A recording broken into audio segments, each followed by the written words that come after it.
Sowore calls for state of emergency on Tinubu regime over Rivers crisis, declares time to act is now. Exactly. The only place that they should be calling a state of emergency is on Tinubu's regime.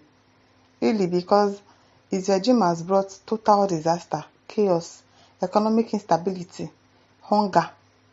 Everything is in shambles. We are the ones that should be declaring a state of emergency on your regime, that your regime, they pay us. They are not declaring state of emergency in Rivers State. Human rights activist and former presidential candidate of the African Action Congress (AAC), Omoyele Sowore, has called for a state of emergency to be declared on President Bola Ahmed Tinubu's government. Sowore, in a statement via his verified X account on Tuesday, warned Nigerians that the time to act was now, making his call to Tinubu's recent decision regarding Rivers State. Sahara reporters had earlier on Tuesday reported that President Tinubu, in a nationwide broadcast, declared a state of emergency in Rivers State, suspending Governor Siminalayi Fubara, his deputy Ngozi Ojo, and all members of the State House of Assembly for 6 months. Tinubu cited security concerns and the failure to rebuild the state's demolished House of Assembly as a reason for his decision. That reason is not cogent enough. At all. Security concerns. What security concerns?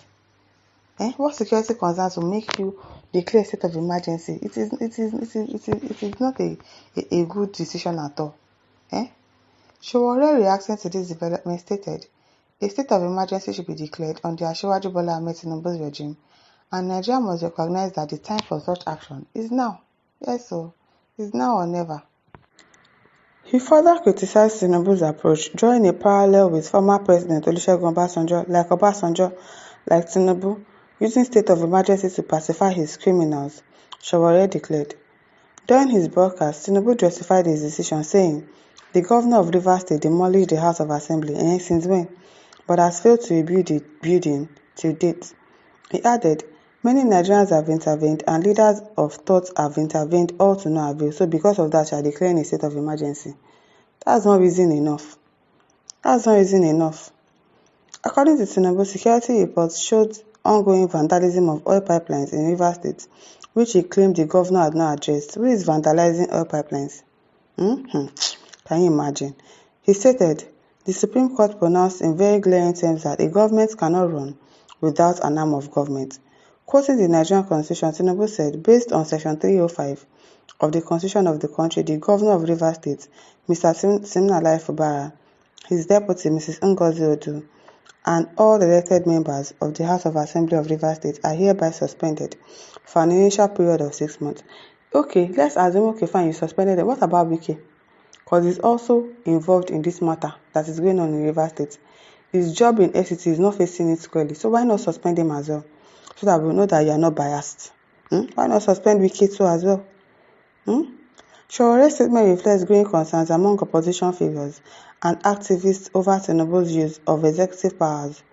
Many have warned that such decisions set a dangerous precedent for Nigeria's democracy. Yes, so a little background. The crisis in Rivers State House of Assembly stems from a deep political rift between Governor Fubara and his predecessor Nyesom Wike, who is now the Minister of the Federal Capital Territory, FCT.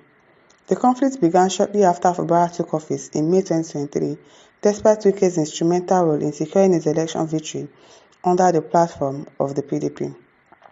Tensions between Fubara and Wike emerged when Fubara began consolidating power and asserting independence from Wike's political influence, which is normal.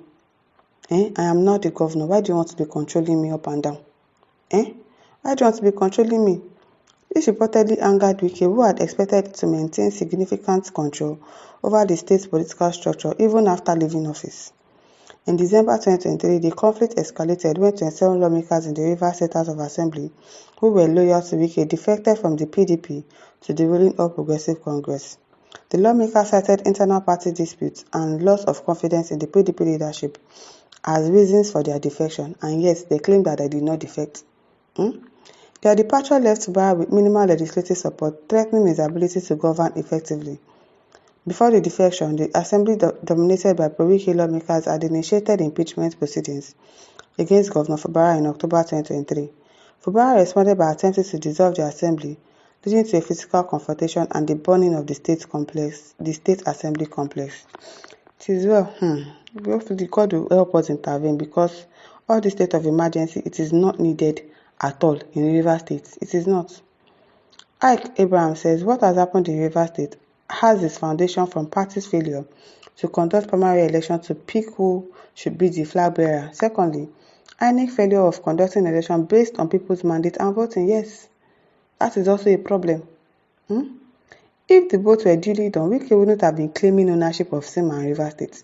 It is clear that Wike picked Sim without any person's help, so why is it bad for him to control him? Everybody should wake up, stand for what is right, do it, support it, abide by it. Corruption has a way of flogging everyone, whether you are aware or not. So we all should be responsible of how, when, who, where, why of that happened to our state and country. Saying it doesn't concern you is the most foolish statement any person can make. If primary and general elections was duly conducted in Rivers State, nobody will claim ownership. Masses, stand up, fight for your rights. You have nothing to lose but your chain. Really. We really have nothing to lose but our chains. One degree says declaring a state of emergency in Rivers State is a big disgrace to humanity. Honestly, like, it's a really big disgrace. Tinubu should be arrested for declaring state of emergency in Rivers State. It is here. Flames Fame says Nigerians are not ready, but 2027 shall be the beginning of the end of hijacked democracy in Nigeria. Why wait till 2027? Why not act now? Why not now? Their cup go full in 2027 because the rigging go breed serious troubles. Nigeria shall be free, but not without a fight. See, in 2027 will come and still nothing will happen. If we cannot fight now, then we cannot fight in 2027. That's just it. Nothing will happen in 2027. Moren Ikeji said this is all pre-planned. Of course we know. Tinubu wanted Rivers so he could win 2027. Hence the agreement he made Fubara signed earlier was in favor of his civil agenda, and since he couldn't get his demands, he has to implement a new ploy to remove Fubara exactly and get a pro-Wike person to lead the state. That's just it. That's their plan. All of this. I used to say that these people, they always have a script. They always have a script that they follow. They would have planned it out. They would have planned it out. This is what we are going to do. And if it doesn't accept this way, then we'll use this strategy again. And if it doesn't accept this strategy again, then we'll just declare a state of emergency. And people are going to talk. It's not in the constitution. It's not that. But there's nothing that is going to happen. That is what they do. It's all pre-planned. Everything that is happening in this country is a script that they are playing out for us. And that is just it. It's already pre-planned. We know. Tizel. Oluwaseyi Okosanya says, I remember during the Biafra war that Port Harcourt sector was very tough for both federal troops and the Biafran, and it came to pass that many soldiers perished. Tizel. My listeners, over to you. Leave your thoughts in the comment section. Don't forget to like, to share, and subscribe. Thank you for listening. See you some other time. Bye.